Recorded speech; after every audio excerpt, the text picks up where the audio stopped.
TSPSC కాస్త ఈరోజు టీపీసీసీగా మారిపోయింది. టీపీసీసీలో ఏ విధంగానైతే వాళ్ళ మనుషులకు పదవులు ఇచ్చుకుంటారో ఈరోజు టీజీపీఎస్సీ ద్వారా కూడా వాళ్ళకు కావలసినటువంటి వాళ్ళకు ఈరోజు ఉద్యోగాలు ఇవ్వడానికి టీజీపీఎస్ కాంగ్రెస్ పార్టీ రెండు కుట్రబన్నే అన్న విధంగా ఈరోజు మొత్తం హైకోర్టు జడ్జిమెంట్ చూస్తే మనకు చాలా స్పష్టంగా తేలిపోతా ఉన్నది.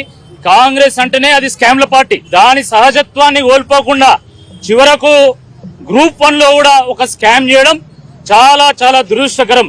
ఈరోజు నిరుద్యోగుల పరిస్థితి ముందు పోయి వెనుక నొయ్యి అన్న చందంగా ఈరోజు ఉన్నది. ఎందుకంటే ఏళ్ల తరబడి ఒక నోటిఫికేషన్ కోసం ఎదురు చూస్తే ఆ నోటిఫికేషన్ కాస్త గద్దల్లాగా ఎత్తుకోబోయి దొంగలు ఊరు వంచుకున్నట్టు ఈరోజు అంగట్లో సరుకుల్లాగా ఈరోజు ఉద్యోగాలను పంపిణీ చేయడం చాలా దుర్మార్గము.